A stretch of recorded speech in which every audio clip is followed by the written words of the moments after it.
Hi everyone, it's Jakey again, and today I thought I'd do something a little different and make a video on a tier list of Ambuscade weapons.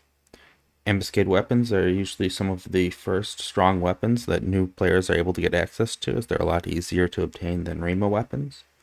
And so I get a lot of questions about which Ambuscade weapons people should get. So I'm going to go through all of them, talk about their strengths and weaknesses, and why some of them have more uses than others, but every ambuscade weapon has some uses, and they are all fairly strong.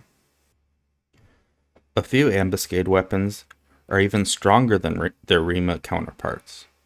So, I guess I will start off with the poster child of this issue, which is the Naegling. The sword is S tier. It's usable by more jobs than any other ambuscade weapon.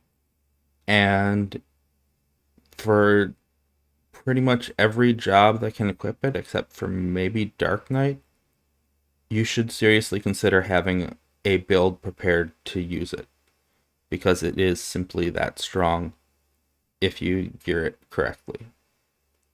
Often outperforming any Rima options jobs have to offer, at least situationally. Providing slashing damage for a lot of jobs that otherwise don't have access to slashing damage. And it's just crazy strong.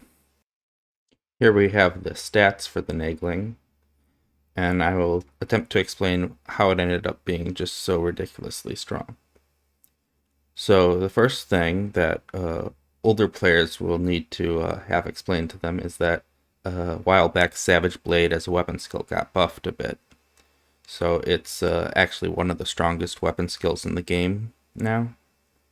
And this sword further improves your Savage Blade damage and makes Savage Blade accessible to every job that can use Naegling. Most of those jobs otherwise do not have access to Savage Blades, so that already makes it pretty good. On top of that, it has this interesting text here where it says weapon skill attack bonus based on number of upgrades. Square Enix did not do a great job of translating their ambuscade weapons, unfortunately. So what this means is basically every buff you have gives you an additional 1% attack bonus on your weapon skills. And this applies to any weapon skill when you're using the Naegling. Considering you can easily end up with over 20 buffs in many situations, this is a very substantial attack bonus, and it allows you to reach attack cap even as you raise your attack cap with the new physical damage limit gear. So Naegling was already strong, and the new Odyssey gear with new physical damage limit gear has only made it stronger. Savage Blade scales with TP, and it scales quite a bit. But you see, it goes from 4 to 10.25 when you go from 1k to 2k. For older players, a while back, they changed the TP scales. They just multiplied it all by 10. So think of this as 100, 200, and 300. They changed it to, say, 1k, 2k, and 3k. Anyways, the going from 4 to 10.2, that's more than double. So that means it is definitely worth waiting until you have 2k TP in order to weapon skill. However, there's a number of items that give TP bonus so that you can weapon skill sooner, or the ability Fencer with Warrior and Beastmaster. And this means that you can create a situation where you can actually weapon skill at 1k TP, but you'll be getting effectively 2k or more. Probably the most common way that most of these jobs achieve this is through these weapons from the Magian trials, which give a 1k TP bonus as an augment. These are the only weapons that work in the offhand to provide a TP bonus. Usually, weapons have their TP bonus tied to being in the main hand, or at least in the main hand of the weapon that actually does the weapon skill. So if you're using a ranged weapon skill, you need to have a ranged weapon with the TP bonus. If you're using a melee weapon skill, your main hand has to have the TP bonus. But if it's an augment, it bypasses that. So that's how we get around that. However, those are all level 99 weapons. They're not eye level. So you're sacrificing a lot of accuracy, attack, and damage in the offhand to do this. But in most cases, that is worth it. And you can adjust your food or your buffs to make up for that. Before I move on, I should also probably talk about another important use of the Naegling, which is that there's now a lot of fights that punish you pretty severely for skill chaining, or skill chaining with the wrong element. And so a very common strategy now is to just have all your DPS pull out their Naeglings and spam Savage Blade, since Savage Blade does not skill chain with itself. And in that way, avoid skill chains while still having some of their top DPS builds. Now, personally, I think it's a terrible design choice to punish people for skill chaining, since skill chains are one of the few things that kind of separates Final Fantasy XI from any other MMO. And so I would think we should be rewarding players for doing that, not punishing them. But since they are punishing us, this is the strategy we use to get around it. Next up, we have the only other S tier weapon, which is Shining One, the polearm. Shining One is about equal in terms of power level with Naegling. Both of these weapons will often beat their remake counterparts, as well as provide tons of utility even for jobs that maybe aren't particularly interested in using swords or polearms. I think an interesting example of this is that my Dragoon probably uses Shining One more than any other weapon, despite having an R15 Trishula. R15 Trishula does still have some purpose. It's much better for when I'm alone and I can just skill chain away. But very often the Shining One's just Zerg potential is just too great. And the Naegling is only barely behind Shining One, even on Dragoon, which is crazy, since Dragoon has very little to synergize with him and extremely low sword skill. But it's still just that strong. And so, of course, anytime I need slashing damage, I'll pull out the Naegling on Dragoon. Here you see Shining One's stats. And so Shining One boosts Impulse Drive, which was already actually not that bad of a weapon skill as long as you had really high TP. And so this creates some very different play style when you use the Shining One, because it's two-handed weapons, so you can't just rely on the TP bonus offhand like you can with your Naegling, or rely on Fencer for that matter.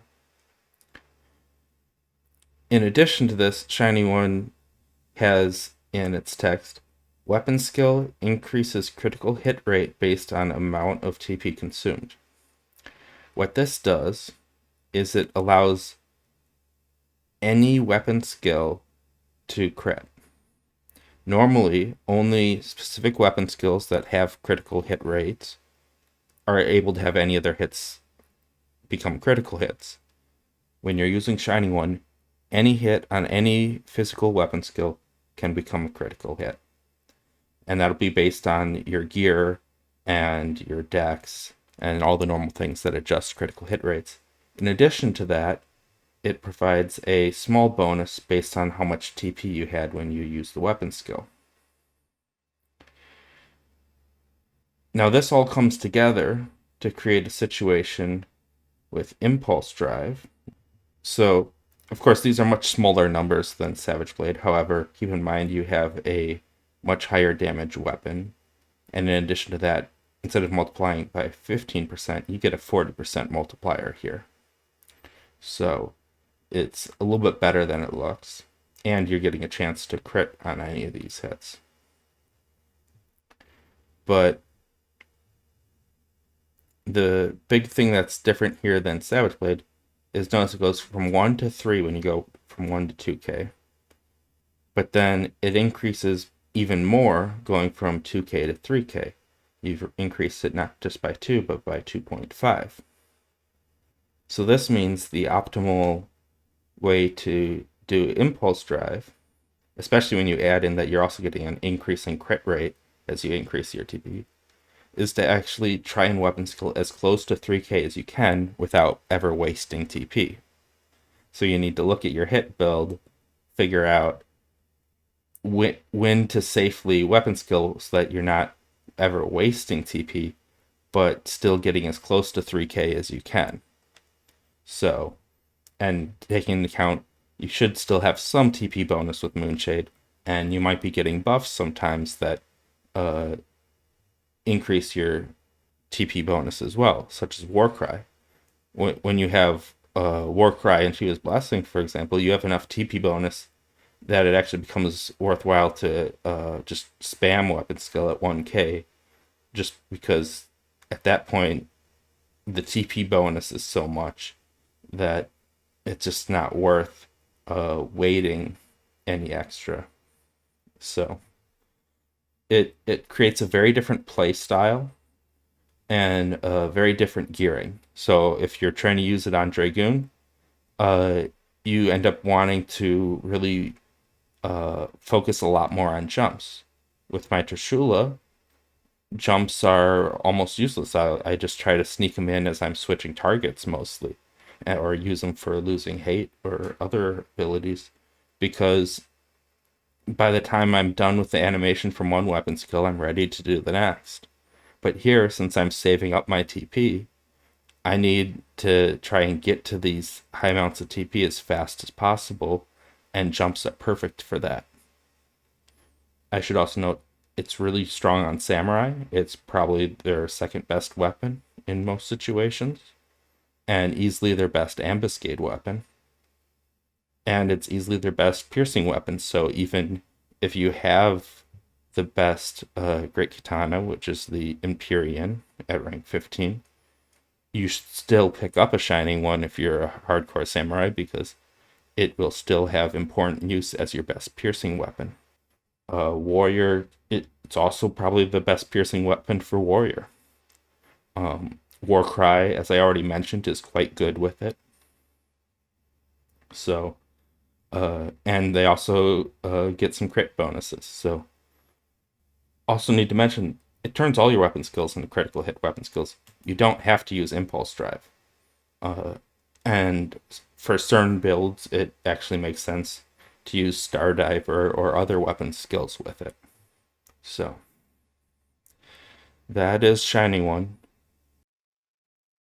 Next up, we will go with the Tauret, the Dagger. I think I'll just put it in A tier. But it's probably the next best weapon. So the thing about Tauret is it's probably not quite as strong as these, but it provides a ton of utility. And with some of the new Gledi gear, it's getting awfully close to the power level of these, just because it synergizes so well with what the Gledi gear wants to do. So the Tauret boosts Evisceration and provides Evisceration for all the jobs that can equip it. And it boosts it by 50%, which is quite good. Evisceration was not that terrible of a weapon skill, so this is enough to make Evisceration very viable. In addition to that, we get the text, increases critical hit rate based on low TP. Now, once again, we have to ask, what does that do? And what it does is provide a rather massive critical hit rate bonus of up to 50% when your TP is low. And while it does go to 0 at 3k, if you're spamming at 1k, it's still going to be a very high critical hit rate bonus all the time. Now, it does not activate during weapon skills. If it did, this would almost certainly be an S tier weapon because, of course, Evisceration being a crit weapon skill. Also should note it does not affect the critical hit rate of your offhand weapon. So it's only affecting the main hand when you have it equipped in your main hand.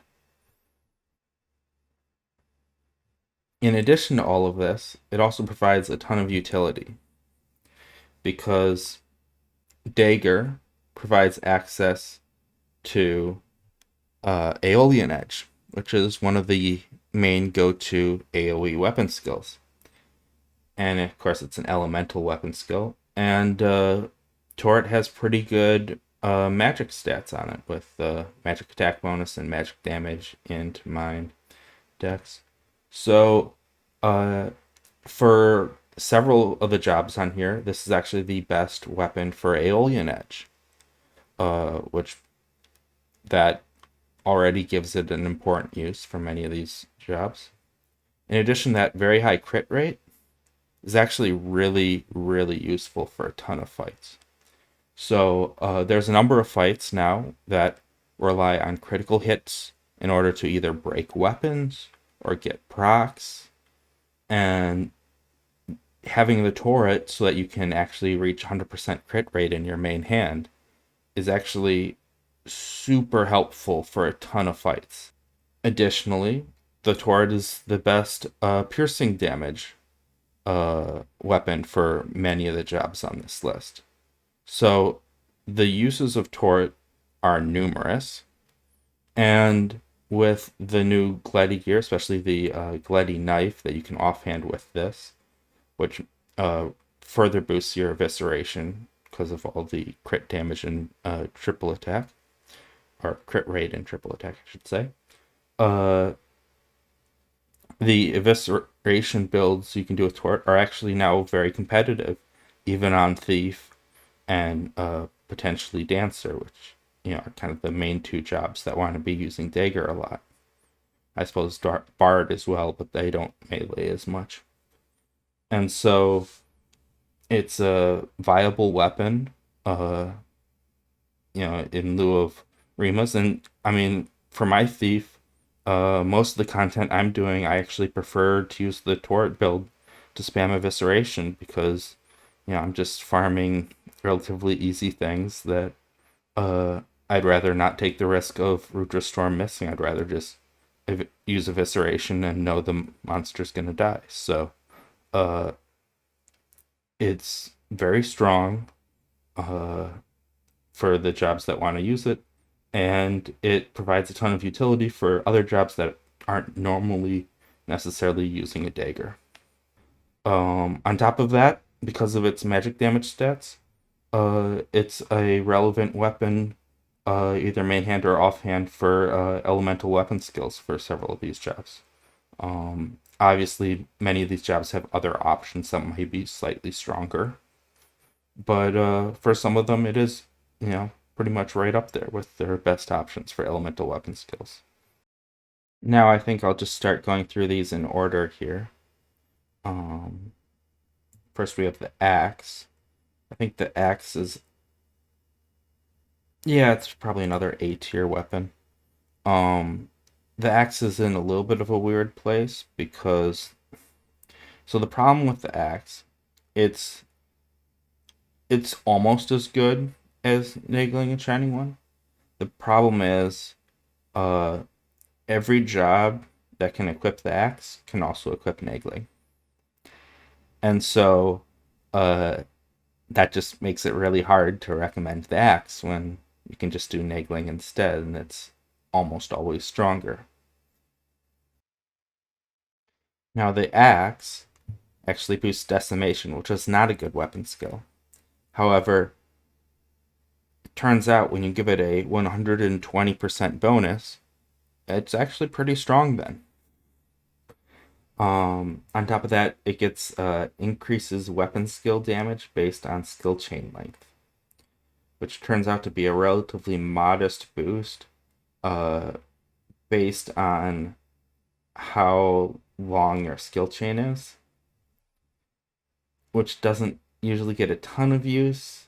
I know I've seen some stuff about Beastmasters trying to exploit this, but it just tends not to be as good as just getting the attack every time like you get with Naegling.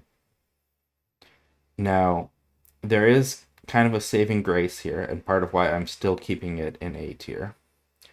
And that's that Decimation is a fusion property weapon skill.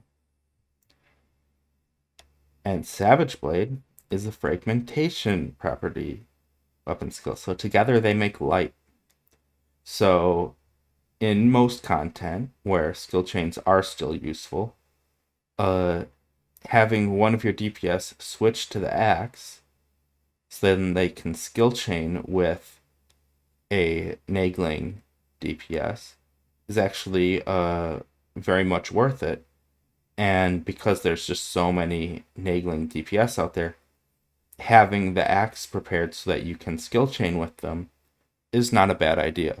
If you gear around this axe, you can be fairly competitive with Naegling DPS. The Naegling DPS certainly should be stronger most of the time. However, the skill chain damage should more than make up for the losses here. So I think that's why this still is able to stay in A tier, just because it happens to skill chain so well with the Naegling, despite the fact that they are both slashing damage. So they're in direct competition most of the time. Okay, next up we have the Scythe. The Scythe is an interesting weapon. I mentioned earlier that Naegling is not very good for Dark Knight because they don't benefit as much with single-handed weapons.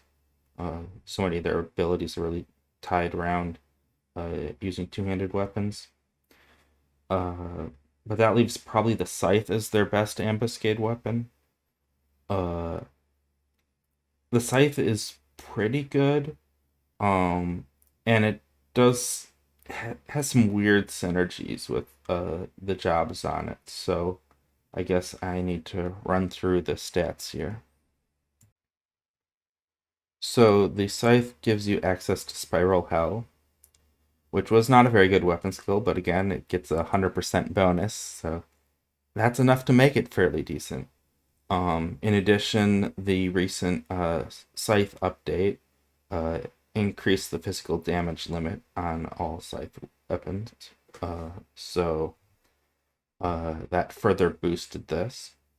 In addition, we get skill chain bonus based on amount of MP consumed. So what does that do? Well, what it does is it makes it so you get a skill chain bonus based on the percentage of your MP. So if you're at 0 MP, you get a 50% skill chain bonus, which is the cap for skill chain bonus. So this gets hurt a little bit by the addition of the new Nyame set, which provides a significant amount of skill chain bonus on every piece as well.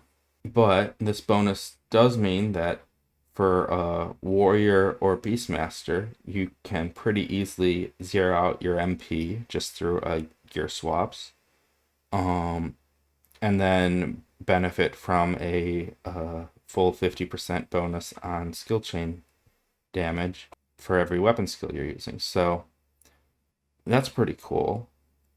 The problem is, I mean, if you're not a Dark Knight, other than Spiral Hell with this thing, I don't know what else you would really want to be using weapon skill wise.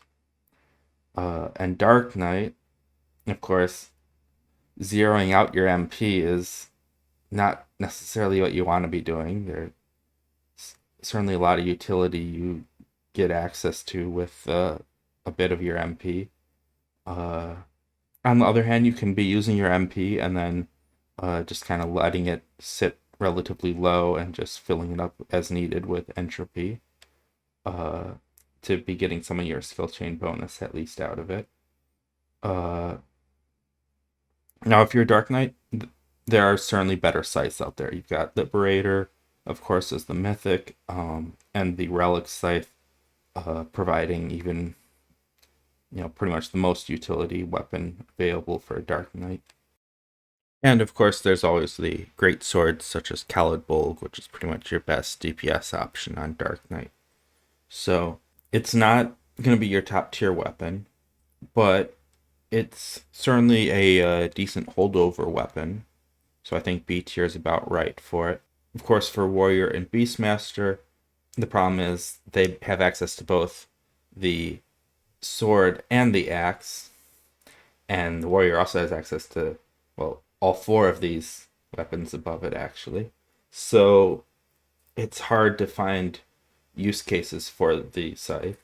I have seen a warrior who used the scythe, and as long as you're closing skill chains with it, it's not too bad. It's actually pretty interesting.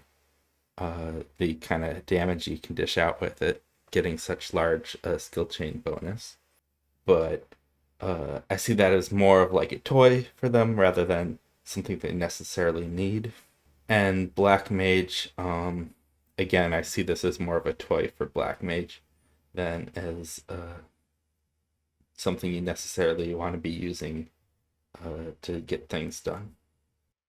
Okay, so next we have the Katana. I actually really like the Katana. It's a lot of fun. You can get up to 100 regain with it by stacking dual wield, but you pretty much only want to do that in your idle set.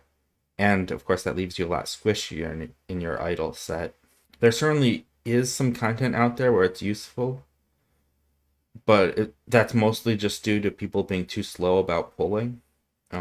If you're staying active and being in combat most of the time, I don't think it's very good. So I'm gonna leave it at C tier.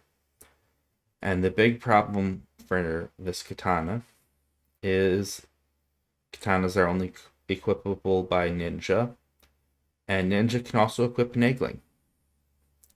And Naegling ninja beats the Ambuscade katana ninja, so that hurts it. In addition, it was one of the better offhand options for ninja, but through Odyssey, we've had 2 new katanas and the Gledi knife, all of which I would use as my offhand before I would use this. So I don't really want to use it main hand. I don't really want to use it offhand. And that's before even considering my Remo main hand options, several of which I put well above this as well. So, as well as the SU5s. So it's fine. There it doesn't really impede anything you want to do on Ninja. It gives you a bit of everything. It's one of the better magic damage options for Ninja, but it also just kind of falls behind your other options in most cases. And so I just have a hard time ranking it any higher than C. Okay, next up is the Great Katana. I've actually done like a whole video explaining in detail how its special effect works and what that means in terms of whether you should be using it or not. And I'm going to go ahead and put it in D tier because if you are a samurai, do not use this weapon. I do go through how a ninja actually does get some benefit out of this weapon, so there is some niche use. But if you are a samurai, you will be better off leaving it at the Kaja level rather than getting the final upgrade, because the final upgrade converts store TP to multi-strikes. This ends up, for a samurai, they have enough store TP that this ends up actually reducing their average TP gain. And while they do gain a little bit of white damage in return, it's also messing up their hit build at the same time. And it's actually a little bit more complicated than how it's explained here, but I have a whole video explaining it, which I will link in the corner here. And yeah, so it's just not, it's not good for a samurai.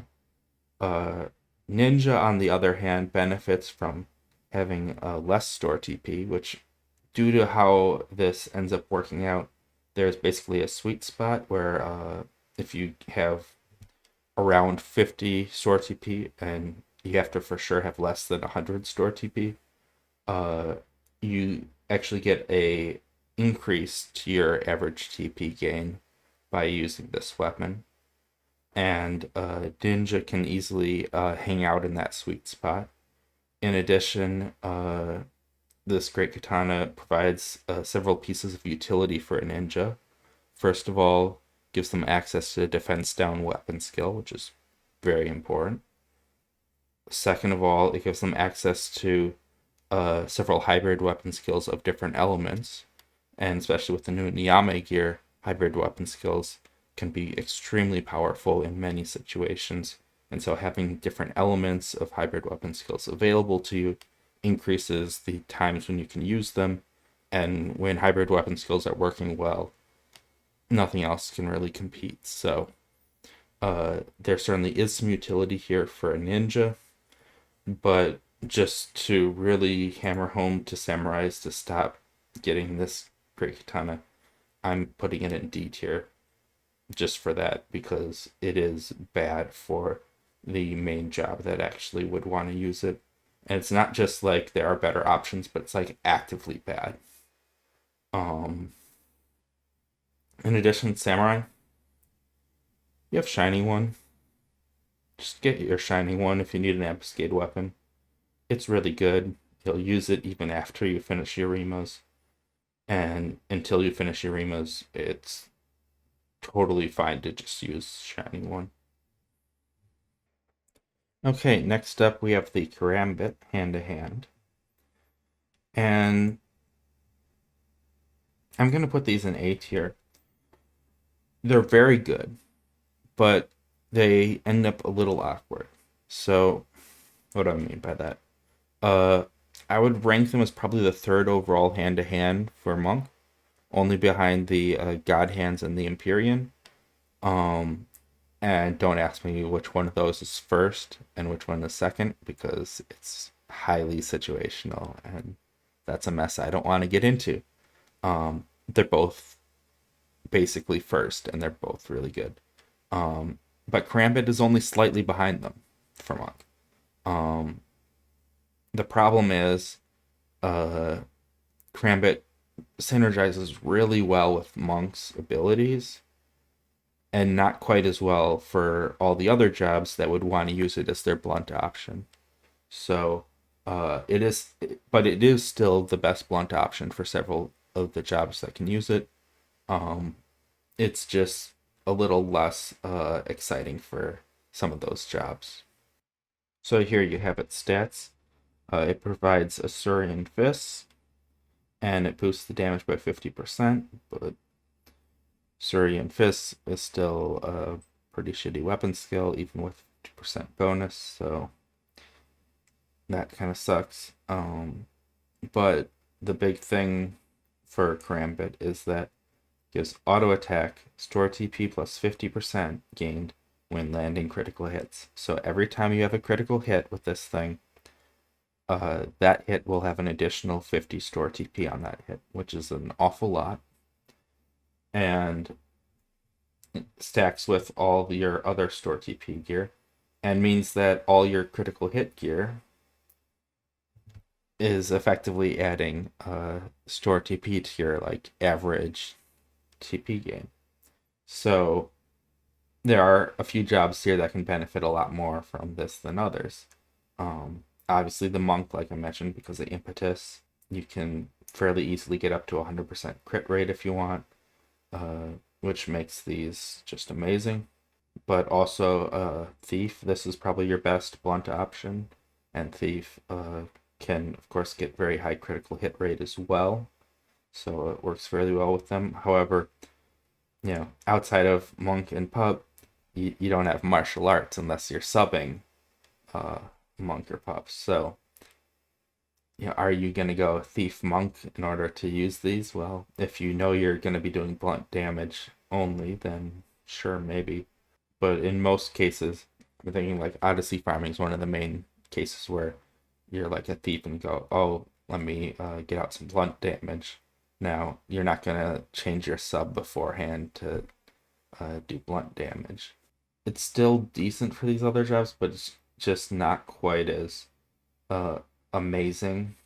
So it ends up being a good blunt option and probably your best blunt option, but it's not like a blunt option like uh, for instance, a samurai when they go, oh, I need a piercing option. Let me just pull out my shining one, and it does like almost the same damage as their best normal damage option. Here, you will still get a bit of a drop off when you switch to this as your best blunt option for most of these jobs, unless you've really built things around it. But it's, a solid, good blunt option for most of these jobs, and for several of them, it is the best. So that combined with it being nearly Rima quality for the main job that would want to use a hand-to-hand, which is Monk, makes me think A tier is a good place for it. Okay, next up we have the Khonsu, which is the grip.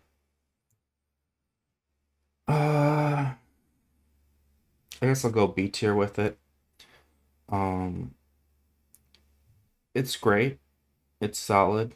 I use it on most of my mage jobs, especially since I like to get in and melee a little bit on my mage jobs. So I'm getting magic accuracy and minus enmity, uh, which is very useful for doing magey stuff. But then I'm also getting accuracy, haste, and DT, so that I can more comfortably just get in there and get in a few melee swings, because that just opens up a lot of utility options on my mage jobs. So I like it a lot. And I've also used it on DPS jobs, especially before I had Udu grip. You get getting the DT, minus enmity, accuracy, haste, again, all very helpful, but there are stronger options for DPS, especially now that we have a all jobs strength grip from Unity that you can augment up once you've got access through Odyssey. So, and this is not an all jobs grip. So I'm thinking B tier is probably the place to go here. I do need to talk a bit about the other thing that I see as a big problem with this grip. So, well, it does benefit from not competing against any Rimas because there's no Rima grip. The big problem with this grip is it breaks the conservation of shiny weapons rule.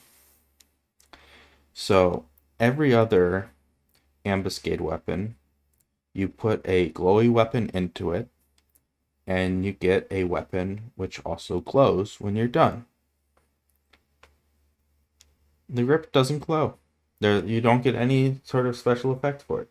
Now, I know no other grips before have glowed or had any visual effect for them, but I mean, come on. Every other weapon, you put a glowy weapon in, you still get a glowy weapon out. Here, you don't get a glowy weapon out. I'm very disappointed by that. If not for that, I might have bumped it up to A tier, but it doesn't conserve glowy weapons, so it's going down to B tier. And it's, joking aside, it's just not that terribly impactful. It's just nice. You know, you're not really going to go wrong with it. You could potentially go for the mage jobs where I mostly use it. I could, of course, go with grips that would like boost my nuking damage a bit more. But the magic accuracy is certainly nice, and I like the utility of it also helping me melee. So I think B tier is fine for it. It's more stats than pretty much any other grip. It's just trying to find a place to use all those stats is a little tricky. Okay, next up we have the Great Axe.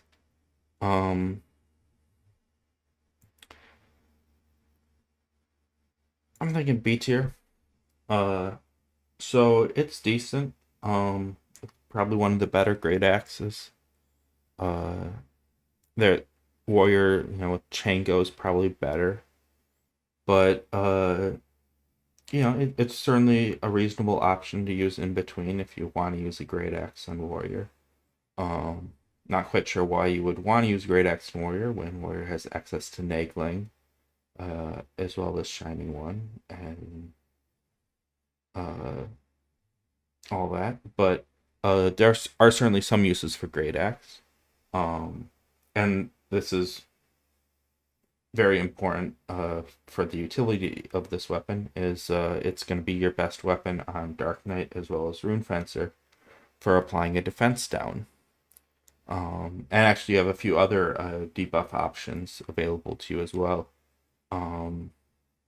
Not that Dark Knight's probably interested in the other options, but Rune Fencer might be interested in applying an attack down as well. Now, what you do is you charge up TP before the fight. You put the debuff on the enemy, and then you switch to the weapon you actually want to do damage with. But otherwise, if you need to use a Great Axe for skill chaining purposes or otherwise on warrior, there's a perfectly reasonable option. But it is suffering from the fact that Naegling exists, so you're not going to use it a whole lot for just damage on its own, probably. Now I should probably mention how this thing works. So you get a TP bonus based on current HP. And basically, if you can get your current HP over 5,000, it'll cap out at a 1,000 TP bonus, which is very nice, especially for a high-level weapon and a pretty good high-level weapon. The problem is, you don't get access to Savage Blade at the same time, so the Great Axe weapon skills just don't scale quite to the same degree with TP, so it's not really that exciting to get all this TP bonus. Also, like a warrior or a Rune Fencer probably isn't going to get to 5k. However, a Dark Knight very much can. The problem is, even when you do, what are you doing with that extra TP bonus that makes it worth using it? So I think for the most part, for Dark Knight and Rune Fencer, you're using it for applying debuffs. In emergencies, you can use it for access to some skill chain properties, perhaps. I'd have to check what all skill chain properties you have access to with it that you might not otherwise have access to. But also, if you're a warrior and you just want to use a Great Axe for some reason, it's a perfectly reasonable Great Axe to use. It's just that for pure damage, Naegling warrior is probably going to be doing better. So yeah, B tier is probably fine. Like bottom of B tier. Okay, next up we have the wand, Maxentius or whatever. I'll straight up say this was A tier. And I think Odyssey has bumped it down. The debate is, do I put it in B tier or C tier? I'm thinking B tier. Mostly just because it's the best blunt weapon for a few jobs, especially Red Mage. And this is what's crazy about this weapon. So even though there's now better nuking options thanks to the Bunzai Rod, which easily outclasses this for nuking, which is from Odyssey. And before, this was also a top nuking option, so that's why I would have had it in A tier, definitely. but now it's just for melee. And well, I mean, it's still an okay nuking option, uh, but it's no longer the best nuking option. And the bonsai's rod isn't that hard to get access to, although it is kind of a pain to augment. Still, I think since it's no longer the best nuking option and you're only using it to melee, and most of the jobs on it don't really care about melee, it's mostly just like red mage and blue mage that would be interested in it. And both those jobs, of course, have access to Naegling, and most of the time, Naegling is better. Blue mage also has Tizona, which is usually actually edging out the Naegling, but the thing about this is it's blunt damage, and the crazy thing is, if you actually have enough attack that the attack bonus on Naegling doesn't matter, for red mage, this thing can actually beat out Naegling, even when blunt damage doesn't matter. So, it's quite strong, but it's fairly limited use, and I feel like when you have so many jobs that it's on, and it's like just red mage and maybe blue mage that are really getting much use out of it, B's probably about as good as we're gonna get with it. So here's the stats. As you can see, it's fairly decent nuking stats, but the bonsai's rod is better. But the big thing here is it gives access to Black Halo, and Black Halo damage plus 50%. And Black Halo, well, not quite as strong as Savage Blade. When you consider a 50% multiplier, it gets really close. And the other thing is, so all these damage multipliers that are specific to a weapon skill apply to all hits of that weapon skill. And Red Mage gets a ton of multi-attack, so it actually gets a lot more value out of the multi-attack using this than it does with Naegling and Savage Blades. So that's how it ends up edging out Naegling if the attack bonus doesn't matter. The problem is, of course, Red Mage is typically attack starved, and so it ends up mattering most of the time. It also gets some extra magic burst damage based on skill chain length, but that's unfortunately magic burst damage 1, so it counts towards the cap from normal gear, so it's not that great, and it's a relatively small bonus. You're rarely doing longer than a 2 or 3 steps, so you're only getting 4 or 8% most of the time. So, and that's assuming you're not hitting the cap and not even noticing it at all. So, yeah, I think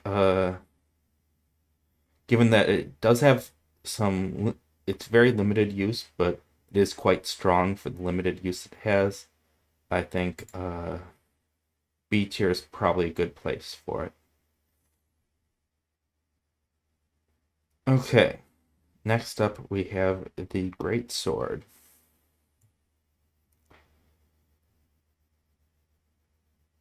I'm leaning towards C tier for it. I kind of think of it similar to the katana in terms of it's just a reasonable, solid weapon. If for whatever reason you really want to use Great Sword, but you haven't bothered making a Rima yet, it's fine. But I've just never been very impressed by its output. I'm sure there's some interesting niche cases around it. It gets its special effect is not quite as good as it sounds at first. So I guess we need to look at its stats. So here we go. The Great Sword gives you ground strike and then some ground strike damage. Problem is, ground strike needed a bit more help than 15%, so it's still not particularly usable. And then you get weapon skill weakens defense based on number of downgrades. Really, Square Enix, you gotta work on your translations. So what that does is it basically ignores target's defense by 1% per enfeebling effect on the target. The problem is, I mean, are you planning to cast impact on your target? Like, have you had a red mage just going to town for like a minute, putting all the debuffs on the target? Like, most of the time, we're just putting a handful of debuffs on the target, killing the target, moving on. So you need like a longer fight where you're really getting a lot of debuffs on the target for this effect to really do much for you. And even then, I guess resolution, this ends up being kind of nice because it's hard to cap attack on that weapon skill, so this can help a bit with that. But again, you have to be getting a lot of debuffs on your target. And well, Dark Knight certainly can do that with impact. If you're using Greatsword, you don't really have MP to be going around casting impact a whole lot. Because you don't have access to entropy then. Maybe you're fighting something you can Asper, and you can get away with that. Or you've got a red mage who's willing to keep you refreshed. But it just, I don't know, it's hard to really get a ton of use out of this unless you're really setting up things around it. And if you are, like, at that point, just make the Callid Bulk already. It's one of the easier arenas to make. All those NMs are definitely pretty much the easiest ones to farm in Abyssius, so and Callid Bulk is crazy strong. So that's kind of my view there. Again, it's fine. I'm not even sure if it's the best non-Rima greatsword available. It's probably pretty close with your other non-Rima options. So I think C tier is a fine place for it. And I guess we'll move on to the bow. So I really like the bow. I've used the bow a lot. There's a lot of cool tricks I can do with the bow.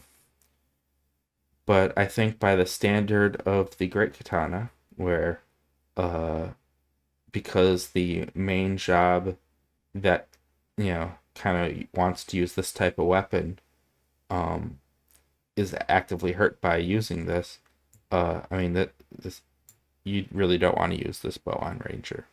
It's terrible for Ranger. Almost any other eye level ranged weapon is going to be better for you. You don't even really want to be using bows that much on Ranger. You usually want to stick to marksman type weapons because of both the weapon skills and the way physical damage limit has been applied. It's not a good damage weapon. But I guess I will pull up the stats and then we'll talk about how it does have some fairly strong niche use, but not for Ranger. So here's the bow. And probably the biggest thing about the bow is it gives Imperial Arrow and Imperial Arrow damage plus 50%. Now, if you're not a Ranger, you probably still won't be doing a whole lot of damage with Imperial Arrow because you don't really have access to good ammo in most cases. However, that doesn't matter a whole lot because what it does is it means you have access to a fusion weapon skill, which for Red Mage means you can open a skill chain for Naegling's Savage Blade. So you can do a self skill chain, Imperial Arrow to Savage Blade to make light, and that does a ton of damage, and more than makes up for how this does very little damage. In addition to that, it gives 40 magic accuracy, which is the most magic accuracy in the ranged or ammo slots available. So if you really need to land something, now you are giving up Regal Gem at that point, so you're potentially giving up some potency, but if you just need your enfeebled to land, it's hard to beat this bow. You got 15 strength and 15 dex. That's very nice for meleeing it. Now, I might have actually moved this up a rank previous to the addition of 2 different ammo pieces that are really nice to TP in now. So when they added the orb +1, as well as now it was Cloister Badahars, whatever, from Odyssey. Those 2 ammo pieces that provide store TP, and then the second one also gives some double attack, have really encouraged me to stick to just using ammo pieces now, rather than using a bow. So I don't use this nearly as much as I used to. And so for that reason, I'm willing to let it sink down to the D tier. But I still will occasionally pull it out if I feel it'll be beneficial to do that kind of self-skill chain on Red Mage. Or if I'm just really desperate to get an enfeebled to land, I will use it. Because it is the highest magic accuracy as well. Now, you'll see, I'm not talking about the, it like increases the accuracy cap, I guess, depending on your range a bit. But none of that matters for how I've ever used it. And I mean, I don't know that any other job on here would really use this bow for much. Maybe someone else has a skill chain that would benefit from using this. I should note this even when not going for the Naegling build on Red Mage. The SU5 build with Seraph Blade, this opens up a skill chain for Seraph Blade as well. So it has a lot of use, especially for soloing on Red Mage. But I don't know that it has much use on any other job. So, and especially now that there are some really good ammo pieces that you'd be giving up to use this, that's what kind of ends up leaving it in the D tier. But it certainly still has some good utility, and for a while it was one of your better options to melee in for most of those jobs as well. Just for the strength and the dex. Especially if you could find any utility from it whatsoever. Of course, even back then, you'd be giving up some store TP from the ammo slot, but now you're giving up so much more store TP and other stats that it's hard to justify using it on much else besides Red Mage. And again, we need to emphasize Rangers don't use this. Okay. Last weapon, and possibly least, the staff. I guess I'll put it ahead of the Great Katana and the bow, but just because more jobs get some niche use out of it. But I'm putting it in D tier because if you're a Black Mage or a Scholar, don't nuke in this. Like, it's not a good nuking weapon. And I really don't like the way its special effect works. I find it to encourage what I would consider bad play. But I mean it, and there's so many like easier to obtain better staffs than this. So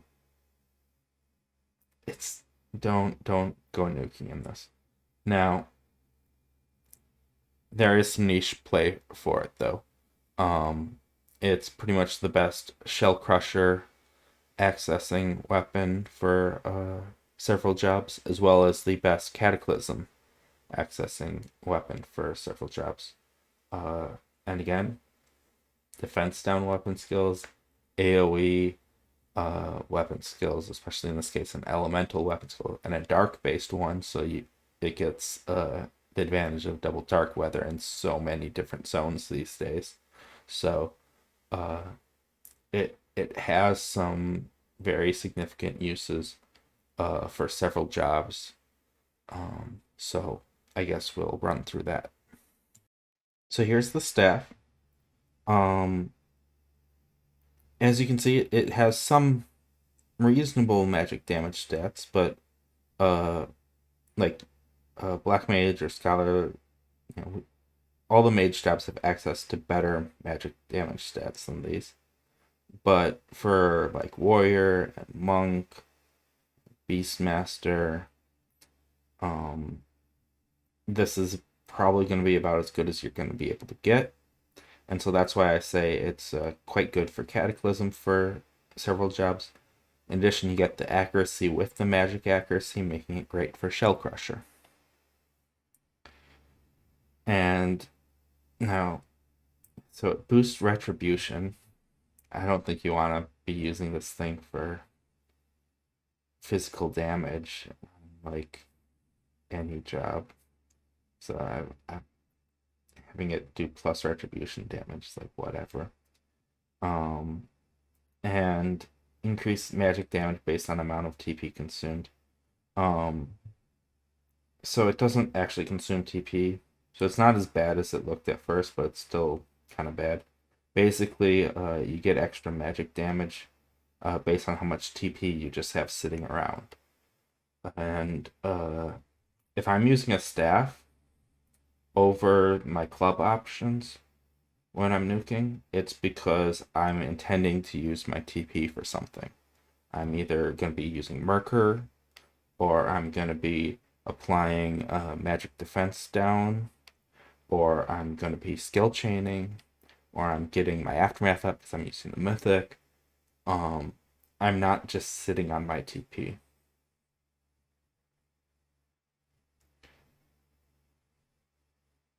So that's kind of, I don't like it.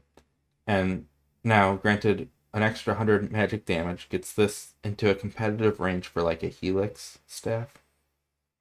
If you want to save up 3k TP before you Helix, it's fine. The problem is, it's still like, if you're really that focused on Helixes, just dual wield some clubs, or even a club plus a shield can probably still edge this out.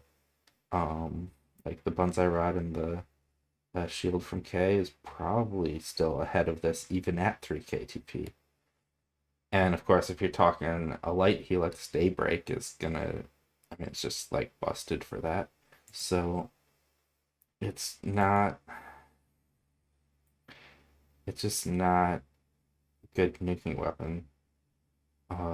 But it does have some pretty cool uses for primarily the melee jobs that are on it. And I'm a little annoyed that Dragoon was left off of it, because I'd kind of rather be using this for getting access to things like Cataclysm and stuff. Not that I use that a whole lot on Dragoon usually, because I mean, I have nice AoE physical weapon skills with Polearm, but having the magic option is nice, and we don't get this. And most of the Polearms Dragoon has access to don't give you the nice magic damage stat or MAB. So yeah, I mean it's got some important niche uses, and it's for a few different jobs. So that's why I'm gonna rank it above these other ones, because each of these, like, one job has niche use for it. This one, it looks like about 3 jobs have some niche use for it. I guess I should do a final review of these tiers and see if everything's in the right place. So yeah, I think Naegling and Changlin are clearly the S tiers. You could maybe argue put the Tauret into S tier as well, but I mean, I think it's much less common for the Tauret to beat out its Rima competition. And so I think A tier is about right for it, but it does provide so much utility that it's still really good. All of these are more like in direct competition with the Rima options, but um, only situationally ahead of them, or they just provide enough utility. I guess the like Karambit does beat some of the Rima options, but it's definitely behind some of the others. But it's really close to them, so I think bottom of A tier is about right. Here we have options that are generally not beating Rima options. I mean, granted, like where are you going to put the grip if you're trying to talk about this in terms of comparison with Rima? Because there is no Rima grip, so. But I feel like in terms of like value it's giving you, it's like B tier-ish. Yeah, it's nice. All these B tier weapons are solid.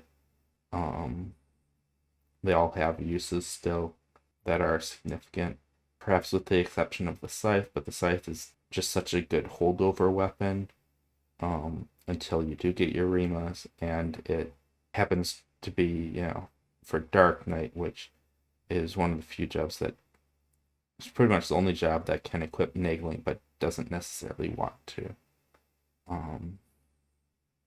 So I think I'm happy with B tier for the scythe. And because that kind of separates it from the greatsword, which I think is not as good as the scythe. The katana. So here's I guess the debate that's left.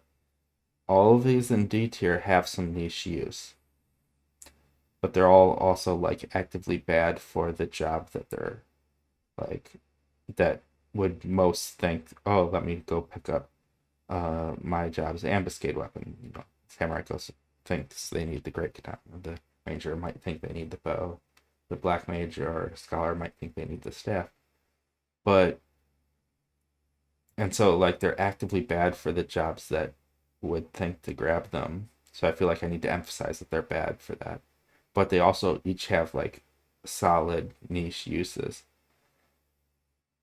The niche uses for these are a lot more dubious, but they're not actively bad for the jobs they use them. Like, it's fine if you need to use them on a job that they're on, ninja. It's an okay katana. It's just not great. It's an okay greatsword. It's just not great. But like once you do have Rima options, like these just are like never used again, whereas these can have some niche use just for like other jobs. So I mean, you could maybe argue I should flip them, but I feel like it's more important to emphasize the jobs that need to not use these bottom three. So I think I'm gonna leave them like this. And I've just noted several times that these do have niche uses, these less so. So that's just gonna be how it is. I almost wonder if I should have like an alternate D tier or something, because these aren't good either, but they're not terrible. I don't know. I guess I should stop rambling. Thanks for checking out my video. Let me know if my list is wrong, I guess, or if there's something you would change, would be a nice way of putting that. And let me know if you want to see more tier lists like this in the future. We're trying out something different here. Still trying to include a lot of info, but have it be a bit more of a common format for viewing things. So see you next time.